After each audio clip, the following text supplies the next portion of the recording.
Hi, I'm Bill O'Reilly. Thank you for watching us tonight. The Truth Police on patrol over the media coverage of the war. That is the subject of this evening's Talking Points memo. We promised you the Factor's coverage of the war would be the most honest in the country, and we hope we are living up to that. If not, let us know via email. As a journalist for almost 30 years, I am angry and saddened by some of the newspaper coverage in the USA. In fact, this is some of the worst stuff I have ever seen. If you read the New York Times today, you will be confronted once again with fierce fighting all across its front page. One problem with all that ferocity, it's not being backed up by the stats.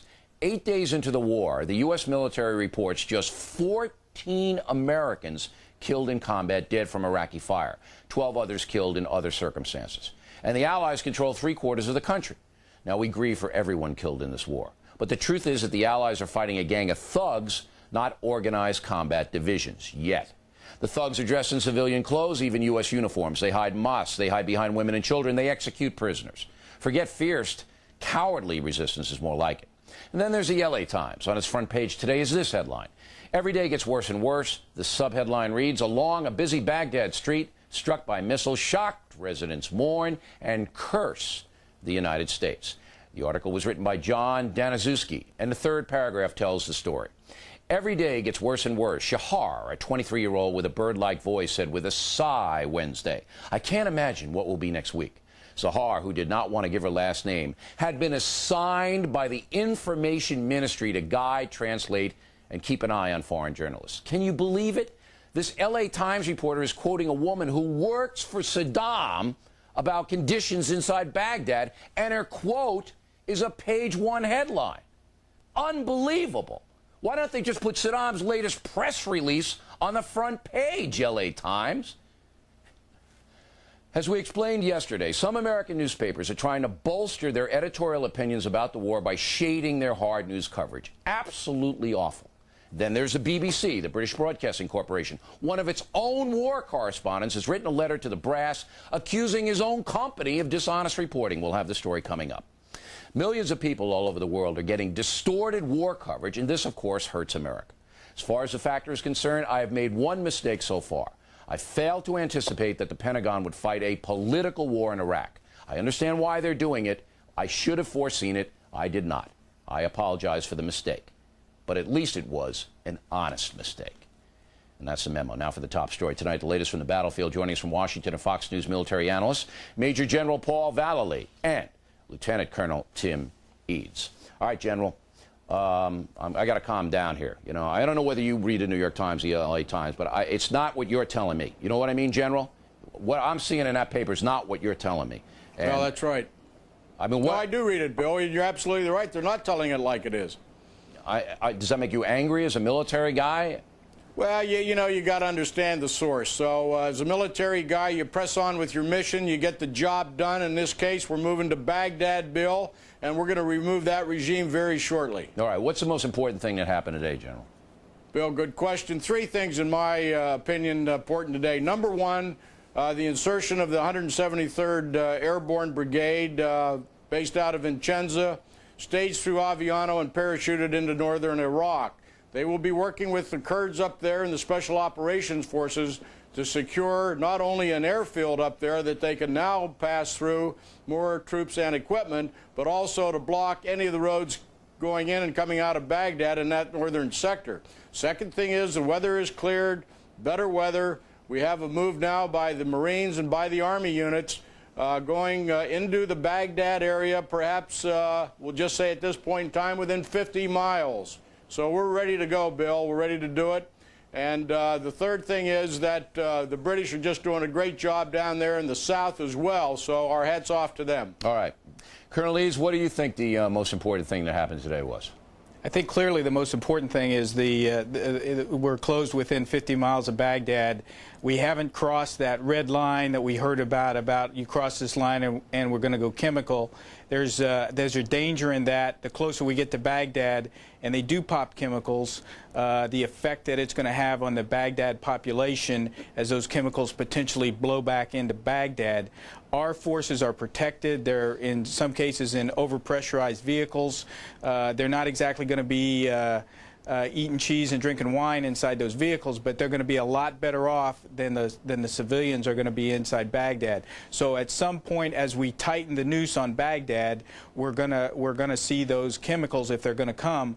The other good news is we're just hammering the Republican Guards as we move in with air power, trying to attrit them, taking out their tanks, taking out their fighting vehicles, taking out their dug-in infantry, and hopefully when we engage in ground combat, it'll be quick and decisive. All right, Colonel, can you believe that after 8 days of war, with 300 Allied troops in the theater, only 14 U.S. combat dead? I can't believe it. It is very surprising. I mean, if you look at both U.S. at coalition casualties, it's a little over 50, which is unbelievable after 6.5 days. Yeah, but just U.S. by Iraqi fire, 14, Colonel, and most of those were in that terrible surrender ruse that the Fedayeen. So there haven't been any engagements. The Iraqi army hasn't fought with tank divisions or anything else. And all of this fierce fighting stuff that the left-wing press wants to hoist upon the country because they don't believe the war is the right thing to do is flat-out dishonest. Now, General, when you heard the Colonel, and the Colonel made a good point about the people in Baghdad, but I'm finding it very hard to sympathize with those people, Colonel, because 80% of the city is left, and the other 20% are staying for God knows why. You know, and if they're there, they got to know that the final battle, they've been pounded every night for 8 nights, is going to be there. Well, Bill, they've been filled with so much propaganda, and thank God they got those Iraqi TV stations off the air. Remember we talked to the other night, that's what they need to do, and they did it the next day. Right. Well, they watch The Factor, General, and they listen to you. But we're going to have a human rights guy come up in a couple of minutes saying that's a violation of warfare, but we'll get to that later. But look, you know, if you have 8 out of 10 Baghdad residents, because it's a city of 5 million, smart enough to get out of there, all right, because we don't want to kill any civilians, and no military man wants to kill a civilian of any. All right? The other 20 are basically saying, hey, you know, we're going to hang around. We can't deviate our war plan because they won't leave. Well, that's exactly right, Bill, and I think, you know, once we get to the doors of Baghdad, the quicker the better. And I would bust through that Republican Guard as quick as we can and start sealing off that city, and then we can start taking care of the people, because once we make an initial big thrust there, I think we'll see them really fall, and fall very quickly. All right. Now, Colonel, in the left-wing press, I have been seeing for now a month how great the Republican Guard is and what great fighters they are. All right? They haven't fought for 8 days. They didn't fight in the Gulf War. All right? They ran. You know, I was there. I mean, they just ran. Are you afraid of the Republican Guard as far as their fighting prowess is concerned, Colonel? No, I'm not afraid of them at all. I think that we will, once we engage them in ground combat, cut through them pretty quickly and take care of them. It's the difference of a fight of at 200 yards where I have a rifle and you have a pistol. That's the difference in the tank capability. And oh, by the way, we're going to be driving in a car at 50 miles an hour, and I'm going to my main gun cannon is never going to leave your head. So our equipment is much superior. They don't have the training or the capability to fight as well as we do, and it's not going to be probably much of a fight. The issue with the casualty, the civilian population, however, I would add, is we need to make a decision, and we need to stick to it, that the objective is the overthrow of Saddam. We're going to have to go in there. There may be some unintentional collateral damage, but that's the way it is in war, and we're going to just have to go along with it and accept it. Now, are you, Colonel, surprised the Pentagon has decided to fight a politically correct war? That, as I said at the top of the broadcast, that's the mistake that I made as a news analyst. I didn't take that into consideration at the beginning of this war. I said, just as you said, we'll cut through these guys. They're not going to fight, and when they do, they'll be decimated. I didn't expect the political correctness. Did you, Colonel? I did not. The comments today of some of the brass inside the Pentagon that maybe this was going to last longer than it was, and that it has taken, basically definitely surprised me, and the fact that you know, we're worried at this point about the perceptions of how we soften it in the Arab Street and how we soften it in the New York Times and the LA Times and those kind of newspapers where militarily I hope and I know in my heart that General Franks is not listening to that. All right, well, good. But I just hope nobody over there sees it. General, are you surprised at the political correctness of this war? Well, I am to a degree. We wanted this to be a true war of liberation, and his thugs are out there in the Fedayeen Saddam, and they're dressing as civilians, and they're killing innocent people, even their own. So the gloves are off, Bill, as far as I'm concerned. We've got to do what we have to as quick as we can. One other item I'm a little surprised at, Bill, that we haven't stood up that provisional government of 65 delegates that are up in Kurdistan, have been up there for over a month, and the fact that we haven't used the Iraqi opposition forces at this time. Yeah. So I think that has I to would do think with we need to Turkey. do that to convince the people that there are Iraqis there that are going to help them transition to this new government. I think that's important for the government to move to very quickly. All right, gentlemen, thanks very much. We appreciate it as always. Next, how the military is reacting to the press distorting the war coverage. We're going to have Colonel Hunt, and he doesn't pull any punches, so I'm interested to see what he says. Later, a human rights group says it is flat out wrong for the Allies to take out Iraqi TV. We'll challenge that upcoming.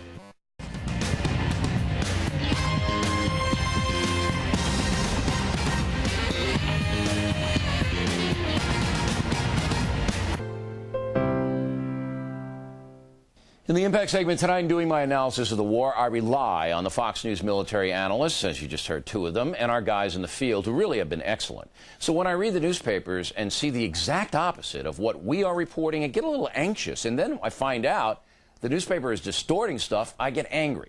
With us now is one of our go-to guys on the war, Colonel David Hunt. Since you're our feistiest.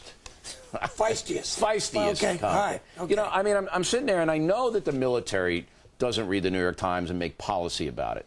But between the newspapers, the LA Times and the New York Times, you're reaching 5 million people. A lot of those people are going to believe this stuff, you know? And if I'm a military commander and after 8 days I got 14 KIAs in combat, that's all. I mean, that's a magnificent performance. And these guys, fierce fighting and all of this. How do you read it? Yeah, well, first of all, the guys on the ground aren't reading this. I mean, there's nobody in that lead tank of the 3rd Brigade, 3rd Infantry Division on the Great Marines, or the soft guys out there in the West killing scuds that are seeing the New York Times. It's a good thing. I read it as treacherous, one step below traitors, in that they know better. These are very intelligent men writing this, right. And they're lazy. It's journalism 101. You know better than I do about that. They get an F. They didn't even bother to check. And when you break it down, the deaths that we just had, how, after all the 300,000 deployments, the distance we've moved, the people we've had to fight. Look, one of the first hospital we opened up in the field, Marines opened up, the first person we operated on was an Iraqi soldier. I mean, this is the most unbelievable operation we've ever seen. It is. And we're complaining because it's tragic when we lose a soldier. Absolutely tragic. And everyone's heart's broken. But after in perspective, this is magnificent. It's a magnificent way we wage this war. To put it into perspective, I was in Buenos Aires when the Argentines surrendered in the Falkland War, okay? And there was a riot in the town.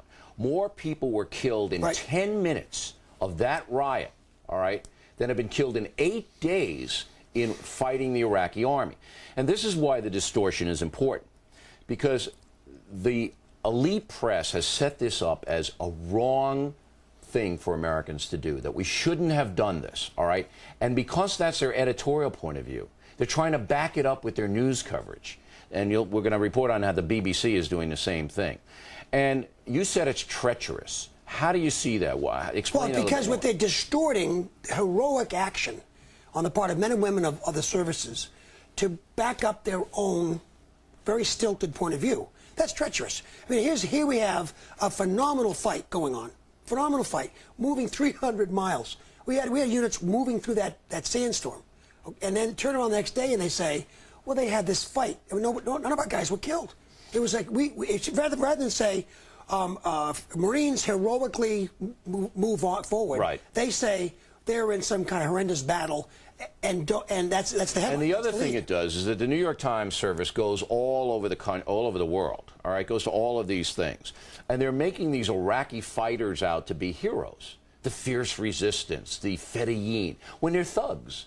I mean, they're thugs. The Yeah, only yeah. way they kill our guys, all right, again, was faking a surrender. And you can only get away with it once. You haven't noticed it happening again. They got lucky the first time. Again, we have been fighting this with restraint, humanity. We captured an entire division. You can let them go home. The first guy who operated in the field is an enemy soldier. Right. Unheard of. Well, the first thing we do is we give candy to the kids. We brought humanitarian aid in before fuel. We've done everything we can to make this a war of liberation, and we've got some people treacherously lying in press. It's almost treasonous. It's one step below treason as far as. Well, it hurts the country because it gives a perception that, number one, our war machine isn't effective. I mean, this Iraqi resistance is keeping us from accomplishing our goal, which isn't true. What's keeping us from accomplishing our goal is that we don't want to hurt any civilians. We're restraining ourselves. Right. But also, we add something to this. We've got some retired four-star generals and other networks that are carping, and that's not helping. Wesley Clark on CNN. He's running for president. Well, he's going to lose. Exactly. But maybe he has a point. I want you to address this. He says there aren't enough armored vehicles in the theater. No. What do you got? Excuse me. They're not enough armored vehicles. They're outside of Baghdad. What do you mean? That's what you see. These guys are doing. You're not fighting the war the way I fought it. Why? You're not fighting the way. Hey, Wes. Let me run one down for you. 80% of the guys, 80% of the Yugoslav army drove away after you bombed them in Kosovo. Right. So, and all the other ones, again, it's terrible for them to do that. Backfighting their own brothers in arms while they're in combat. After combat, let's have a discussion. While they're there, shut up. Shut up. All right. Colonel, the feistiest guy we have. Thanks. I think everybody got the message, and we appreciate it. Next up, complaints from human rights groups about Allied conduct. And later, the American ambassador to Canada warns that country about its anti-Americanism. Two controversial stories coming.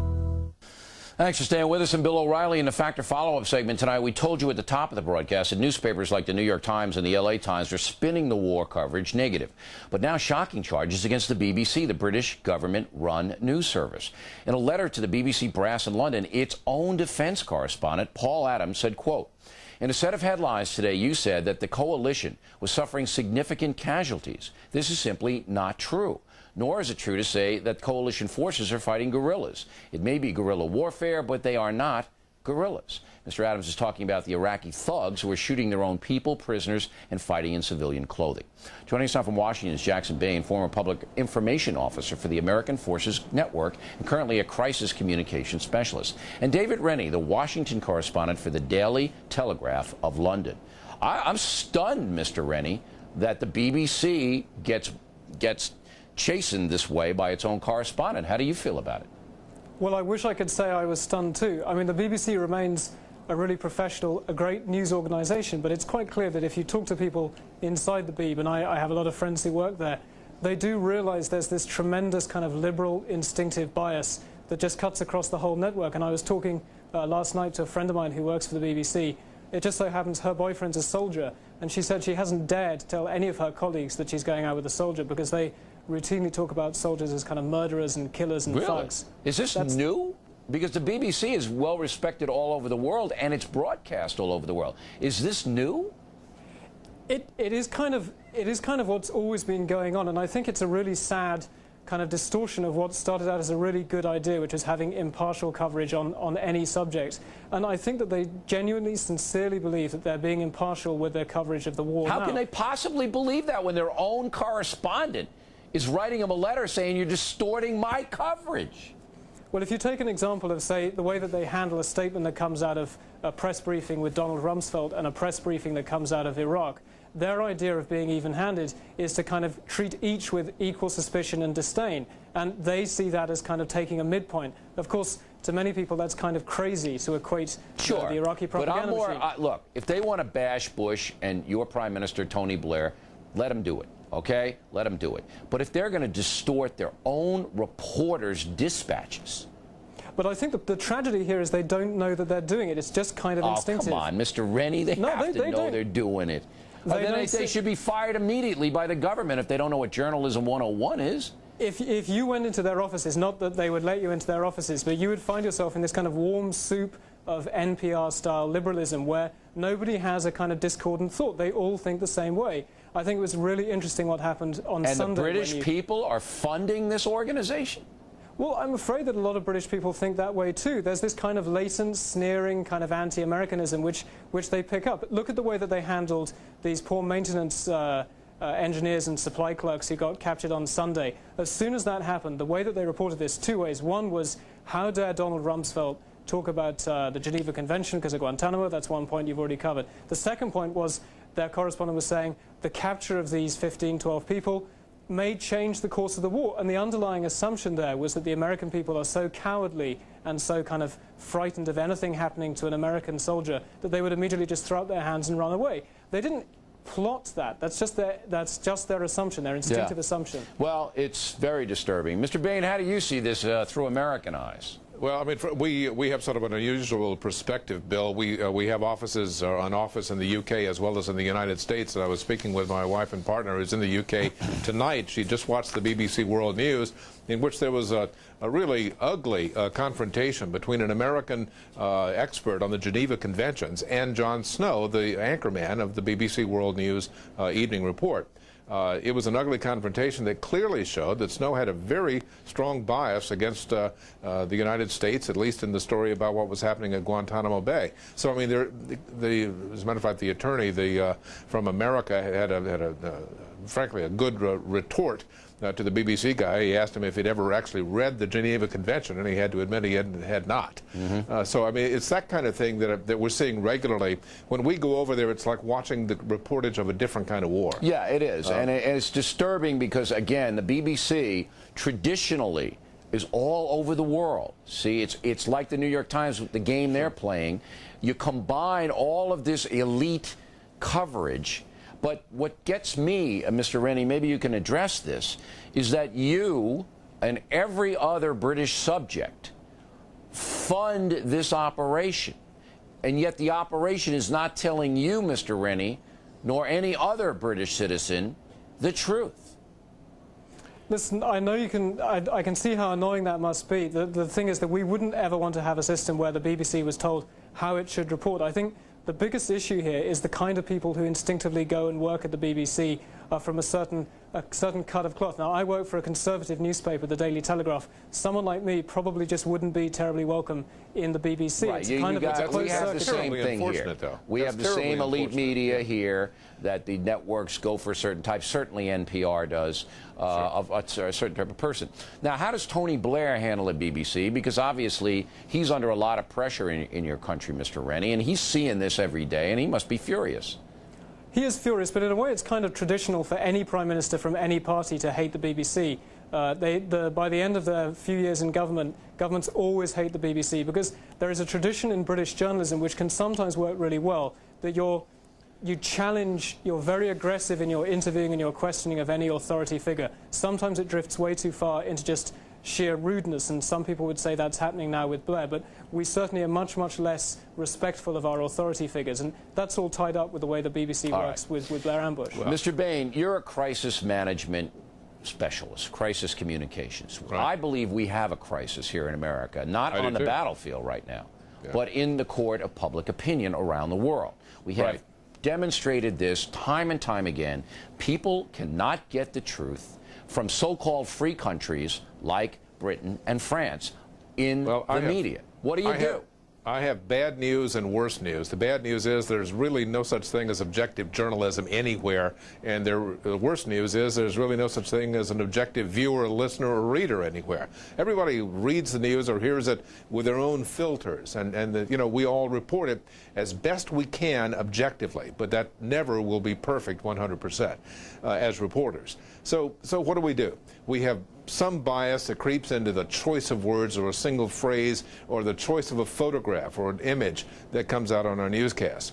We've seen, and I think recently more than ever, some choices of images from the BBC that are frankly dangerous, and I think that they're carrying as truth things that are clearly not truth, like Tariq Aziz's comments during the press conferences in Baghdad, dismissing American news reports of progress as lies, lies, lies. Yeah. And I think that that's really unfortunate. They're reporting it with no commentary afterwards, no counter to that. But here's the danger. Yeah. The United States all right? And I want you both to address this in about 30 seconds each. The United States is in a war on terror, okay?